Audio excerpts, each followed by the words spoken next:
energy efficient experts, the best you can find in India. And we'll start right away. I'll introduce myself quickly. My name is Sunay Gupta. I'm from Sagana, which is a Switzerland-based VC investing globally in climate and healthcare companies, early stage and growth stage. So why don't we start this with a quick 1-minute introduction about each of you, talking about the problem you're solving, the customer.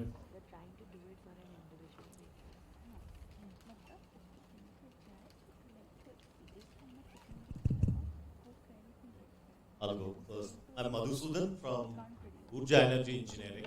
We design and deploy sustainable cooling solutions for large buildings, industrial applications.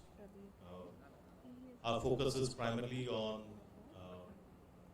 greenfield projects, because that is where we believe we can deliver the maximum energy efficiency in this. We deliver this using multiple technologies, a portfolio of almost 15 different technologies, some proprietary, some where we are industry leader like gradient cooling or geothermal. But the end goal is we get more only if we are able to deliver at least 30% energy or resource saving, then we take up the project. So that's my introduction. Hi, my name is Ankit. I am founder CEO of a company called ZB Technologies. We are primarily into energy efficiencies for large commercial buildings. We do that majorly by controlling the central air conditioning system, because that's consume almost 60% of the power. And in that also we do so by collecting a lot of data from the complex machines that we have, bring it to the cloud, and then we have a lot of algorithms to control the machines. And after doing the HVAC part of it, we also scale as part of our business to the whole building management system, where we do a lot of other stuffs like managing the CCTV, fire alarms, diesel generators, transformers. Eventually, 3 years, 4 years down the line, we are seeing that we'll become the net zero partner for all the commercial buildings. That's a quick introduction about ZB. Thanks. Hi, my name is Amna. I am founder CTO of a company called Energia. We are based out of New Delhi, and we work primarily with large industrial and commercial buildings, helping them reduce their fuel expenses as well as their energy expenses. On the fuel side, we help large machinery which is consuming liquid and dirty fuels transition to natural gas, and now to renewable natural gas. On the reduction of energy consumption, we are focused mostly on 4 core utilities which can be found across industries. So we are working on compressed air, chillers, boilers, and backup power, which is on-site power demand. So that's a quick introduction about me and my company, Energia.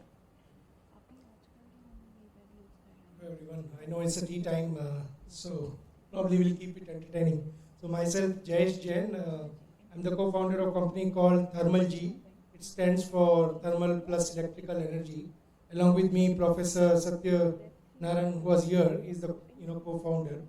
What we are essentially building is a measurement, verification, and analytics platform to help OEMs, digitize and adapt the IoT and data technologies. So our customers are really the companies who are coming out with new technologies like heat pumps, help them, measure, verify the technology, and also the companies who do not have capacity to inbuild or use these technologies. So help them leverage this IoT and data to become more smarter, manage their services better, manage their equipment better, and thus way, minimize energy consumption.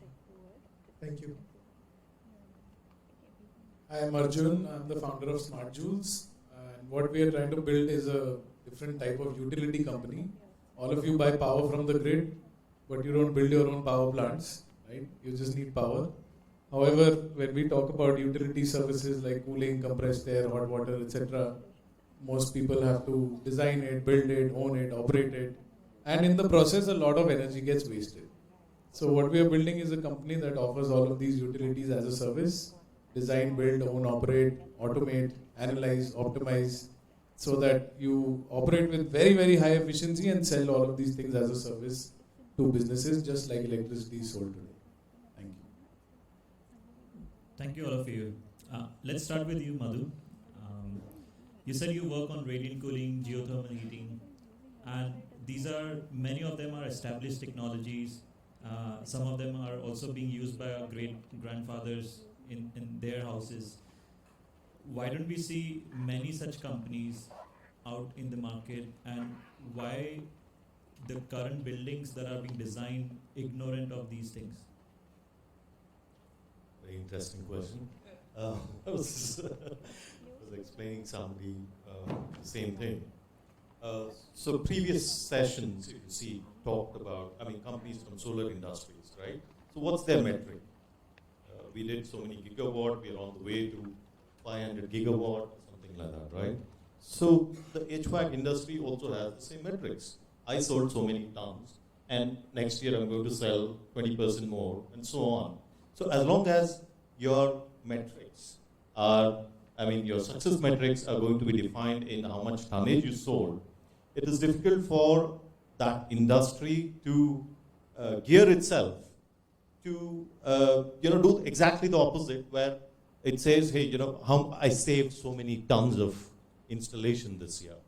So I think that is the main challenge, the way our industry is, who gets incentivized by selling less tonnage, right? So I think that is where a challenge is, even though there is a lot of talk of many of the HVAC companies offering efficient chillers. It's a cost that is stopping those chillers being adopted. But the technologies that you spoke about, in the industry we call them not so kind, and it will take a lot of awareness. If you see, the traditional technologies have a lot of marketing muscle. So anybody who's bringing in new technologies, disrupting that, needs to have similar amount of marketing muscle. So what we have done, since we don't have, what we did was we started talking to all the influencers. This was before Instagram started, influencer marketing started. We started offline influencing all the influencers. So we asked a basic question. If this auditorium has to be built and air conditioning has to be put, who's the person who's taking this decision as to what kind of air conditioning is going to be built? Definitely not the owner of this building, right? So we started educating the influencers, which basically would be architects, HVAC consultants, and green building consultants. So that they are aware that these technologies are available, and for the customers who want efficient buildings, they can start suggesting this. So that's the approach we have taken. Will take time. We are seeing the difference in the market now, and I hope that this will continue to build at a faster rate. Thank you. Very interesting. Arjun, next question to you. Your business model has also evolved over the years, and simultaneously that might have required you to strengthen your team and the required skill sets. Can you also help the audience understand how your business model works and what kind of skill sets you have been looking for, and any challenges in recruitments that you are experiencing? Wow, great question. So business model wise, we have two primary business models. For an existing facility, it is a pay as you save business model. It's called Joule Pays. We guarantee a certain reduction in energy consumption and deliver savings to our clients and take a share of the savings. So we don't ask them to invest any money or buy any technology that they might not be comfortable with. We make all those decisions and just ask for a share of the savings that we deliver every month under a long-term contract. So it's good for us, good for the customer, no risk for the customer, and for us it's a recurring revenue model for a long period of time. The second main business model is as a service, energy as a service, so cooling, heating, compressed air, whatever it is. Mostly we have done projects in cooling, the other two are yet to be built out. Here, again, suppose a new building is being built, they want a particular space to be cooled. We tell them you pay us this much money per month and you'll get the cooling that you need. Instead of again having to go to a design consultant who will definitely oversize your cooling system and make it inefficient, and then going to a contractor who will again cut corners and give you the cheapest equipment possible, and then going to an operator who's going to again not know how to operate and just try to minimize the labor cost. Here you tell us what comfort you want and pay a fixed amount and we'll give it to you, right? And that amount will be lower than what you would be paying otherwise, because energy is the largest cost and we optimize that. So these are the two main business models. In terms of talent now, to execute these business models, while we make energy saving simple for our customers, it becomes very complicated for us. Because now we need to have so many skill sets in-house. We need to be really good in design. We need to be really good in project execution, in operations and maintenance, automation, software development, hardware development, machine learning, business development, finance, right? So these are a lot of areas where, and of course, customer relationship management, etc. So these are a lot of areas, and typically if you're a startup, you don't want to do too many things, right? You want to focus on one thing or two things. However, we felt that if you do one or two things, you can build a really good product, but the customers are not going to adopt it as much as you would like them to. The business model needs to change for rapid adoption of the kinds of technologies that Madhusudan is talking about, right? He's building advanced cooling, but how many customers will understand that? I do, because I know energy, so I'll buy it and deploy it at the customer site, right? So it's important to have an integrated delivery model. It has become complicated and you need a lot of skill sets. So hiring and team development, etc. become critical. I'll tell you what has worked for us and what has not worked for us. First of all, I'll say this is the biggest challenge, the number one challenge for our company, and for most of us, I would think it's similar, to build a really good, large, driven, motivated, skilled team that stays for a long time. So what has worked for us is hiring young people and spending time to train them, and they're already motivated. Okay, so you don't need to worry about that. What you need to do is channel their energies in the right direction. So that has worked really well. I think most of the best people in our company are very young people who came in and learned along with us. And they were working on responsibilities which they couldn't even imagine that they would be able to handle. So trusting people and enabling them early on to really take up higher roles. What has not worked very well for us is to hire established people who may have worked in larger companies in similar spaces, and to try to convert them into our ways of working and join us and take up responsibilities and execute. That has not worked at all. They have the technical skill set to an extent, but cultural fit is very difficult, and even the technical skill sets are limited, very narrow. So, we need them to do 5 things, and, they'll come in with a particular skill set to do one thing, and then overall they'll be like, well, I don't know what to do. So, that's not worked very well. I don't think that it can continue like that. We do have to make that work as well. You do need people with skills from the industry to come in and succeed. So, that's something we're trying to figure out how to do. Don't have an answer yet, but yeah, that's something very important for us. Thanks. Thank you for sharing insights. I'm sure people find it helpful. Let's move to you, Ankit. How many of you know that the cooling that you're getting here is being managed by Ankit and his team at ZB? Ankit, walk us through your journey, how difficult it is to manage such a building and control so many equipments. And plus all the challenges that Arjun was talking about team. You have both young people and also experienced industrial people in your team. How is it working out for you? Good question to have, and that's the key of running a business, So it's of course not easy to have a startup and not easy to actually make a successful startup, though we are behind calling ourselves as a successful company, but yeah, I'm sure we will get through.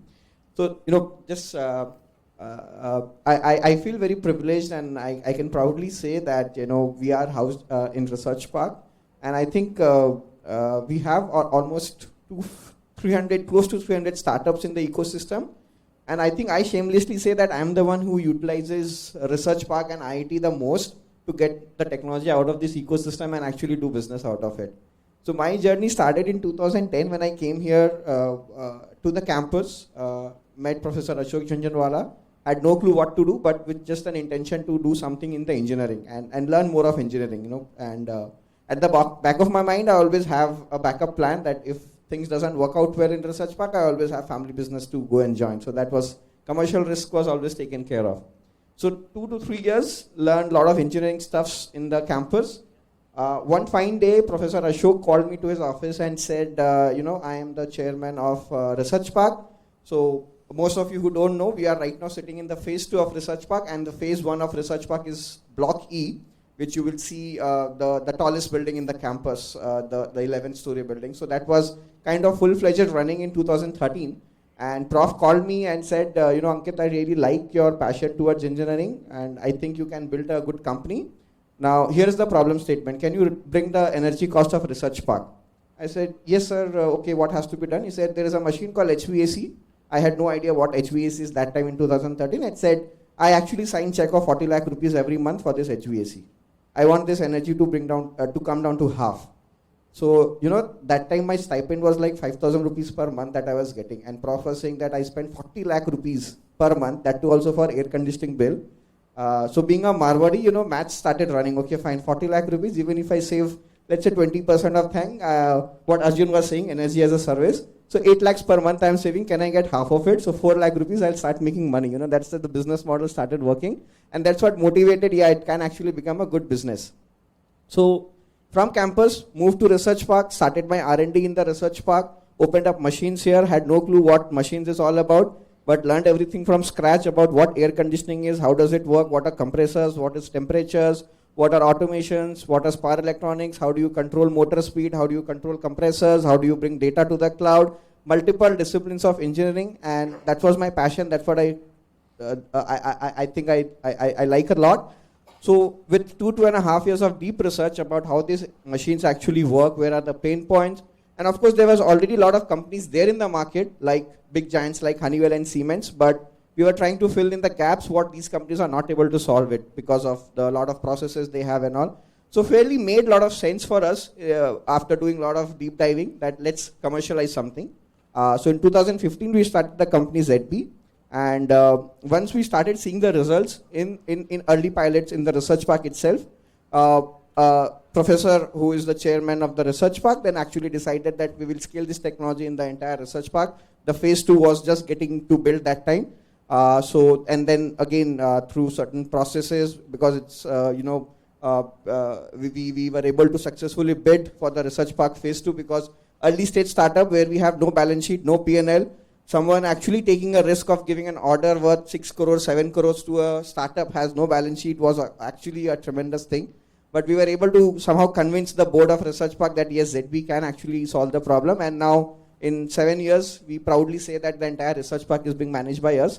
I can actually control everything through my mobile phone. So some of my investors are already here. I was showing them the demo in the afternoon where sitting, not sitting in the auditorium and Research Park, but even if I'm in the US, I actually know in Research Park, keep this in confidential, that where are people sitting, which AC is running, which AC is not running. So even, this technology we have built together, but actually I can trace whether professor is sitting in his cabin or not in the cabin, right? So that's the beauty of collecting data and seeing things here. Journey, of course, has not been easy. A lot of challenges in the beginning, a lot of failures. So when we moved out of Research Park, of course, we went to another customers outside campus. So this campus is, homegrown thing. So we take a lot of things for granted that, okay, fine, in Hindi we say, ghar ki murgi, yahan pe chalega to theek hai, nahi chalega to theek hai. There's, of course, a soft customer to have Research Park. But the moment we moved out of Research Park, the next customer was Tata Communication.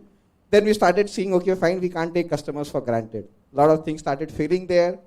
We have to correct it. We have to, again, re-engineering a lot of things. We faced a lot of challenges. So in 7 years, we have evolved a lot by having a hardware in the company to now having complete wireless systems, have inbuilt SIM cards, have a lot of analytics, moving from a hardware-dominated company to a software-dominated company. A lot of things have evolved, and of course, a long way to go. So hope I have answered your question.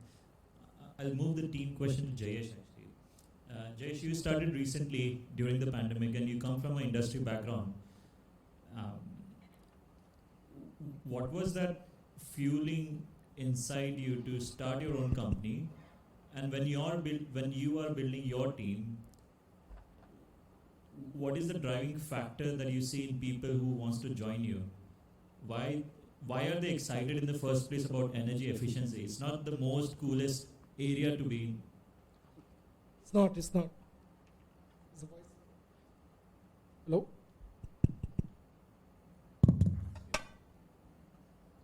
Thank you. Yeah, so thanks for asking. For me, first 12 years has been part of corporate world. I spent good time with GE Global Research and GE's business unit transportation. Then with another OEM called Lennox. That's where I got introduced to HVAC as a entity which was into HVAC manufacturing of equipments and all. So when I came out, for me, the largest intention was had done enough to improve the efficiencies of machines, be it gasification or diesel engines or an electrical inverter using design and simulations. What happens when this machine goes out in the field? And do they perform? They were supposed to. And that was an eye-opener for me. I got an opportunity to visit, one of the MNC's headquarters managed by, multinational BMS. And when I looked at the numbers, the energy which this building was consuming was at least 2.5x than what it should have been, what it was designed for. So that was an eye-opener, and that's where I realized that it's not about having the best machine installed, which Arjun and Ankit also indicated. It's about managing those machines, operations is, if not more, equally critical. And that's where I thought, let's build a platform which can leverage these weak points, gather the data. Of course, that's where it got me to introduce to IoT. I don't come from the field and the data science. We built algorithms and started controlling, got very good results. And then COVID hit and building got closed. So whatever results we were seeing were half stuck in the middle, and we had to repivot as a company. So, we repivoted at, myself to a segment where we help many manufacturers in India who are really not having this knowledge that how much they are wasting and how much they can leverage this technology to ease their life, their service teams, their day-to-day machine operations, everything. So that's what we are, focused currently as a company because of COVID. Earlier, our focus was very similar to what the weak points, what Arjun highlighted. So now, how do I attract the talent? There is no single answer to it. One thing I find very important for any talent, be it a startup or big company, to spend genuine time with your team members. Really spend good time and understand what do they really like and what do they don't. And if you do that at a fair frequency, you actually have a very good working mechanism, and more often than not, you will see team is not really worrying about the parameters, because be it your salaries, whether liking or work or not, everything, if it is transparent and communicated, that really works well with me. I was fortunate to lead the team for Linux, and we really grew from 5 to 20 member team in 3 years without a single attrition. And that really worked in the startup as well. Currently also my team, that really works well. Of course the team can talk what they are liking or not, but that I think is the single thing I feel works well. Spend time. Thank you. Can I just make a comment? I think you said energy efficiency is not cool. I think there's nothing cooler or sexier than energy efficiency, to be honest. I mean, see what you want in a sustainability area. You want it to be scalable, you want it to be cost effective, and you want it to be technically interesting. I think energy efficiency has all three: very scalable, very cost effective, and it combines all the engineering disciplines into kind of one very neat area. So I think it's super sexy, and it's one of our jobs as entrepreneurs to make it look like that and then make it seem like that, and that's what it is. I'm a big proponent of energy efficiency myself. So let's move on to energy, and would love to understand, you provide your customers as a shared service, shared savings model, Yes. and that helps the customer not invest the initial capex So yeah, I'll throw some light on it. Yeah. So basically, when we started out back in late 2018, honestly, our focus was the industrial segment.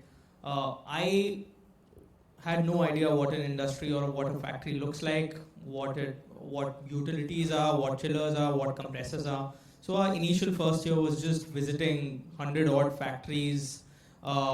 These were large MNCs as well as the typical lalas who are just worried about costs and do not worry about technology or IoT digitization. They don't care about. So Energia, we started tapping into the fuel conversion business. So we started by converting diesel generators into natural gas hybrids. And currently that's also one of our primary businesses, since due to the high pollution, it has become a matter of compliance now, and under various state pollution control boards have basically mandated that this technology has to be implemented across India, across diesel gensets, irrespective of the power. But at the same time, while we were saving fuel costs and emissions, we were also looking at how energy inefficient some of these large machines were. And that is where we thought, okay, I can't go and master each and every process, because we were working in textiles, auto parts.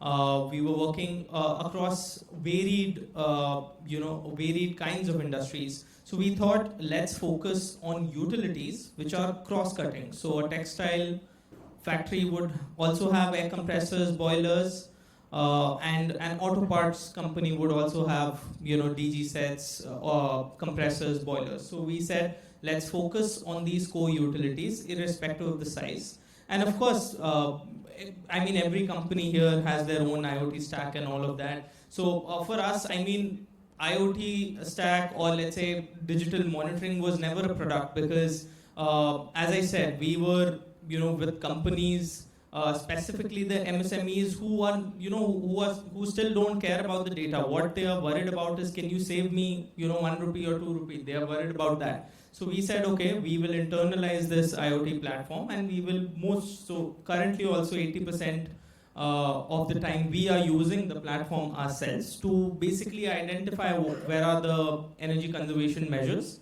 And when we are confident, of course, we should be putting our money where our mouth is. So we invest, we finance, so not such large ticket sizes. We are currently financing up to anywhere in the range of 60L to 1 CR per ESCO project. But again, focusing on only core utilities. Once we have mastered this, the idea is in the next 3 years or 4 years, go to an industry and say, we're going to save 15% of your fuel costs, energy costs across the board. And this is the contract, just sign it. Do not worry about the technology, the monitoring, the verification. Everything would be done by us, and of course, transparently. So yeah, that's the model. It's just a start. Of course, industry acceptance has been slow, but we have been seeing a change. Couple of pilots, couple of proof of concepts. Now more and more larger companies are also interested. Thank you. Wow. There is so much to talk to, and all the 5 people that you see here, they have so much of knowledge, experience, that I think you should go and talk to them, and if you want to do something within this sector. I wish we had more time, but I just want to take 2 minutes, because I really think this is one of the coolest sectors to work in. It's an open question. We are in the heart of research. Do you want to send out any message around, like, which are the next opportunities in energy efficiency to work on? Any one of you can pick up the mic, please. I would just say, next opportunities, there are hundreds of opportunities.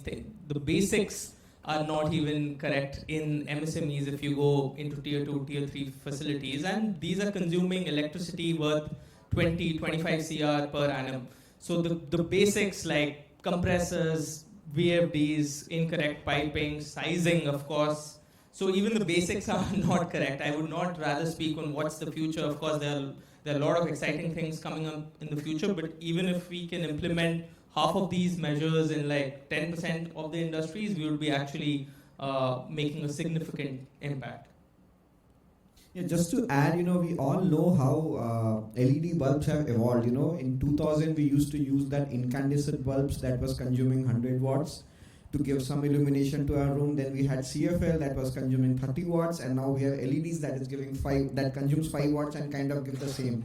So that's why we should really look at air conditioning. Today, a decent home air conditioning in our room consumes 1.5 kilowatt. Can we really see how this air conditioning, not from the efficiency perspective, but from the basic physics fundamentals of air conditioning, can we design some machines that actually consumes 1/10 of the power? That means, we really talk about, rather than 1.5 kilowatt of electricity for cooling a room, 100 watts of power for cooling a room, right? So that's really a visionary statement, but difficult, and someone who cracks it will be the next. So taking up further on that, I always wondered, let's take Chennai, right? Why can't we dump all the heat? Cooling to me is just removing the heat. Why can't we dump all the heat that Chennai generates, in terms of which dumps in the air and creates urban heat island effect, into the sea? Is this possible? It should be. We're sitting at Chennai Research Park, IIT Madras Chennai Research Park, right? So is this something that is feasible, where I was speaking to Tony, he was talking about district cooling. If you're talking about district cooling, and he was also talking about some of the countries like Denmark having seasonal storage. So we have a biggest heat sink that is available just a few kilometers away. Can we use that instead of dumping this heat into the city and creating this urban heat island? Is it possible? I think it's so.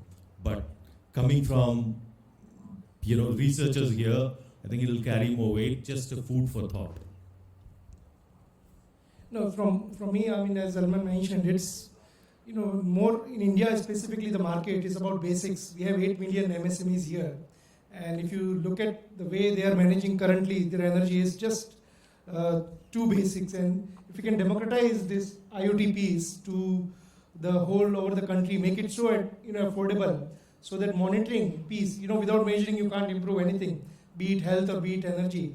That's what I think is the next step as a country we should take, where everything we are consuming on, be it water or energy or diesel, it should be mandated to measure and report it. That should help a lot. And then, of course, we have several technologies next ready to take us to the next level. Thank you. Thank you so much. Thank you so much, all of you.